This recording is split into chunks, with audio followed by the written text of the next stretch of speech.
Bom dia, boa noite, boa tarde para você que está me assistindo. Você está assistindo ao terceiro vídeo do nosso canal Puritanos, sobre a nossa série aqui que nós estamos falando sobre a confiabilidade, ou melhor, sobre as provas da ressurreição de Jesus Cristo. E hoje nós vamos falar sobre a confiabilidade das Escrituras, dos Evangelhos.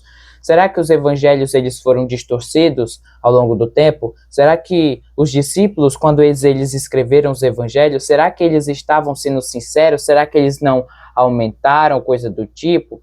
E hoje nós vamos discutir sobre isso, nessa terceira parte da nossa argumentação sobre o porquê eu sou cristão. Que essa pergunta que eu venho abordando até aqui é uma pergunta que exige uma resposta extremamente complexa. E esse vídeo de hoje, ele é bastante importante. Por quê? Porque esse argumento das provas da confiabilidade dos evangelhos e do Novo Testamento, ele vai respaldar muito os outros dois argumentos que eu comentei aqui, sobre aquele argumento lá, se eu não me engano, é até do C.S. Lewis, aquele argumento que eu utilizei no nosso primeiro vídeo, e principalmente no nosso segundo vídeo, que nós vamos ver se os discípulos, eles realmente estavam sendo sinceros e coisa do tipo. Peço que, por favor, acredito que esse vídeo ele vai ser um pouco mais longo do que os outros, porque ele vai exigir uma resposta bastante técnica, vai ser bastante detalhado o que eu vou falar aqui, e talvez um pouco difícil de compreender. Então, caso você queira mentalizar, caso você queira absorver melhor isso que eu vou falar, recomendo que você reassista e que preste bastante atenção no que eu vou dizer. Para se analisar um documento histórico, agora vamos para a nossa argumentação. Para analisarmos um documento histórico, que é como nós temos que ver o Novo Testamento como um documento histórico, é necessário um estudo chamado crítica textual. E o que é a crítica textual? O que ela analisa? Ela analisa se um texto ele foi distorcido ao longo do tempo. E como que ela analisa isso? A partir de dois aspectos. A partir da quantidade de manuscritos que nós possuímos e a partir da quantidade de tempo entre a cópia mais antiga e o autógrafo. O autógrafo é o texto original, que foi escrito pelos próprios discípulos. Essa quantidade de tempo ela mede. Por que isso é importante? Primeiro, por que a quantidade de cópias do nosso texto, do texto que nós temos, do documento histórico, é importante. Porque quanto mais cópias nós possuímos, mais cópias nós temos para comparar. Por exemplo, ao longo do tempo vai surgindo algo que nós vamos chamar de variações textuais. Variações textuais, por exemplo, em um texto está dizendo Jesus amou, e em outro texto está dizendo, em outro manuscrito do mesmo texto está dizendo Cristo amou. Entende? Isso é um exemplo de variação textual. Ao longo do tempo vai se fazendo essas variações textuais.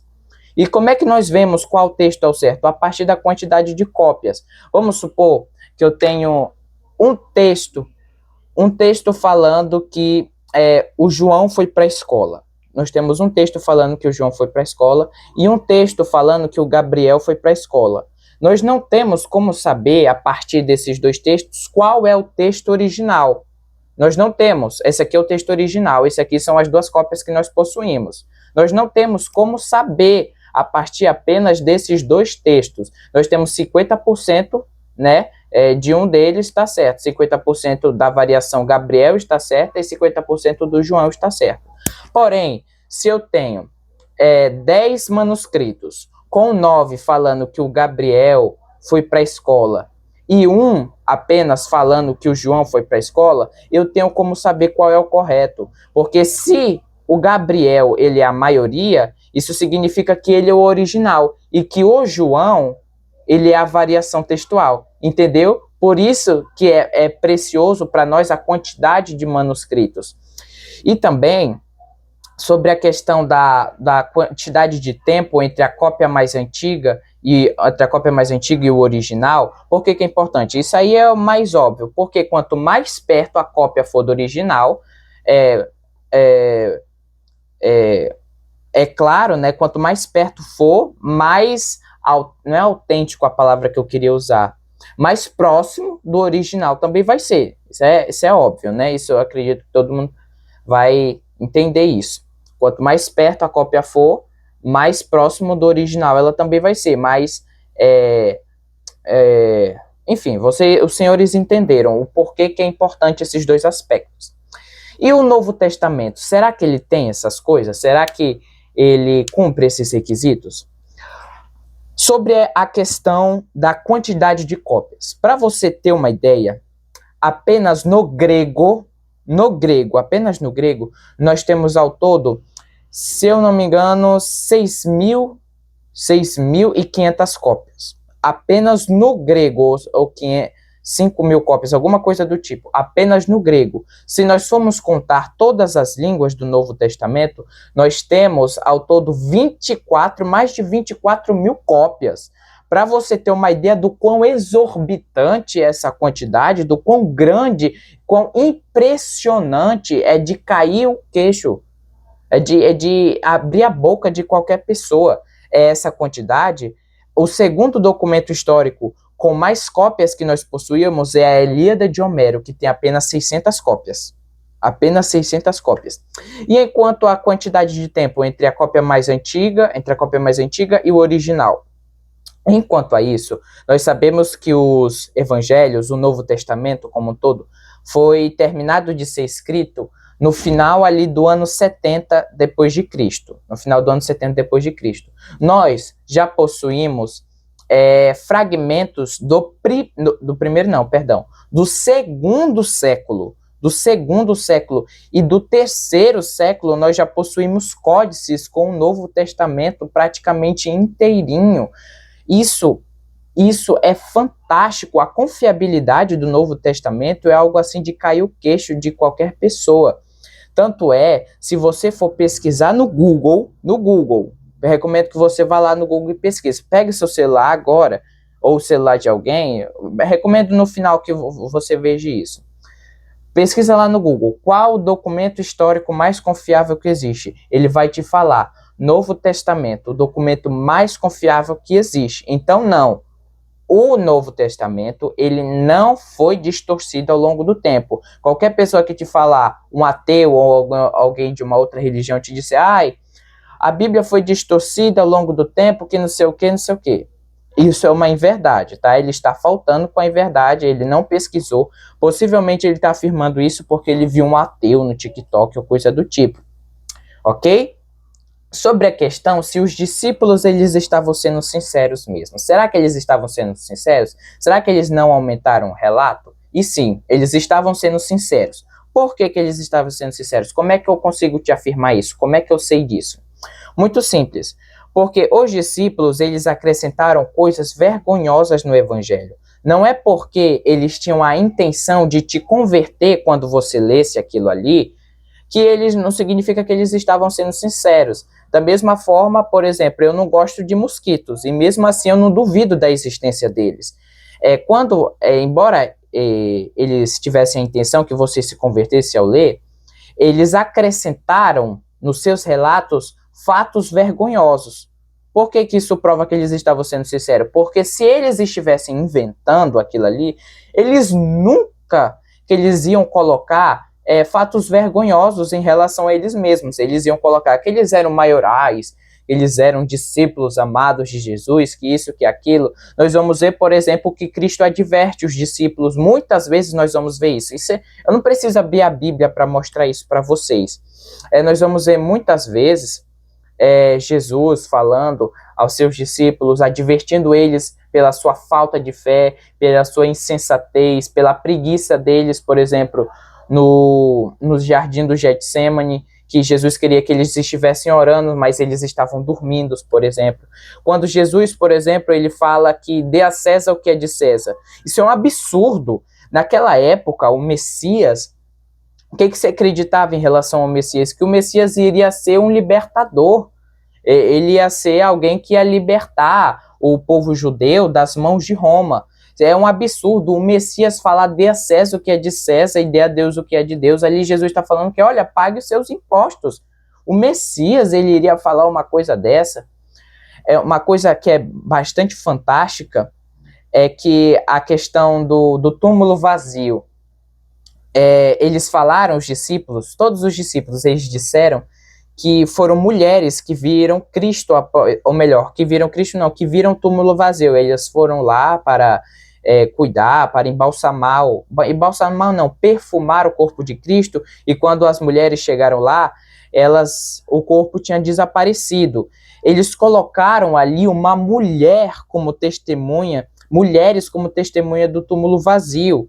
Por que isso é um absurdo? Porque naquela época as mulheres, elas não eram um testemunho confiável. Além mais, uma dessas mulheres era quem? Maria Madalena, uma ex-endemoniada. Jesus, os relatos bíblicos vão dizer que Jesus expulsou uma legião de demônios nela. Eles nunca que eles iriam dizer, se eles estivessem inventando, que tinha sido uma mulher, ainda mais uma ex-endemoniada que tinha visto o túmulo vazio. Eles diriam que seria o quê? Um fariseu, um governador, um homem importante que foi lá e viu o túmulo vazio e tudo mais. Eles nunca que eles iam falar isso. Além de que na ciência criminalista, muitas pessoas falam, mas os evangelhos possuem uma série de contradições, são cheios de contradições. Mentira. Por que se afirma isso? Porque os relatos entre os discípulos, eles divergem em certos pontos. Porém, quando nós vamos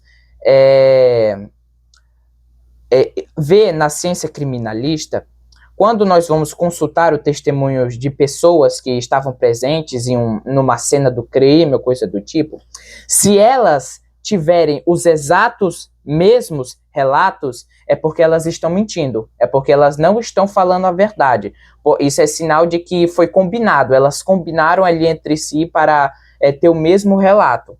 Esse é sinal de que elas estão mentindo.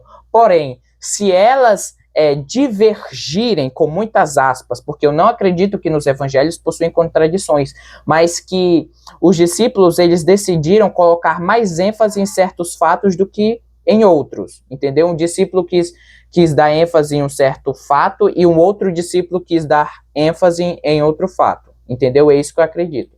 Na ciência criminalista, um verdadeiro testemunho, ele tem que divergir em pontos periféricos, e nesses relatos, nesses testemunhos, eles têm que ter mais solidez, mais consistência em pontos centrais, entendeu?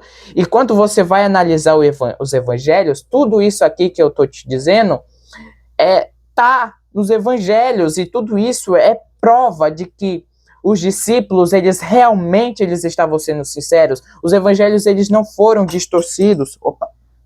Eles não foram distorcidos. Além de que, nós temos que enxergar os evangelhos como os discípulos que relataram a vida de Jesus e tudo mais, como uma das 500 pessoas, 4 das 500 pessoas que viram Cristo após a crucifixão. Nós tínhamos mais de 500 pessoas que viram Jesus após a crucifixão.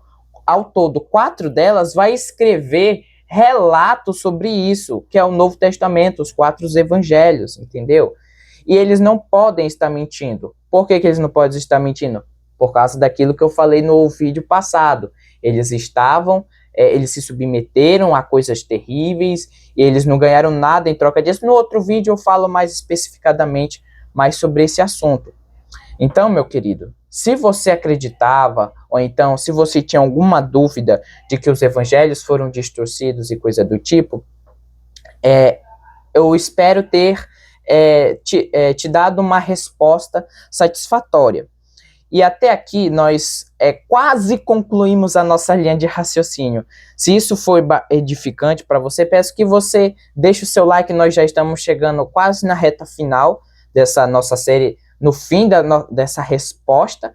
Eu acredito que amanhã não, na próxima semana, o próximo vídeo possivelmente será o último vídeo para respondermos essa questão do porquê eu sou cristão. Depois desse vídeo, eu irei entrar em outros assuntos relacionados a estes, beleza? Se isso foi de bom proveito para a sua vida espiritual, peço que você deixe o like aí no vídeo, que você, se você está chegando do canal agora por intermédio desse vídeo, peço que você assista aos outros vídeos, eu tenho certeza que vai ser de ótimo proveito para a sua vida espiritual, ou então de ótimo proveito para você que está pesquisando sobre outras religiões e tudo mais e tudo mais. Que Deus te abençoe, que Deus te livre de todo mal, de todo perigo, e fica com Deus. E até o próximo vídeo.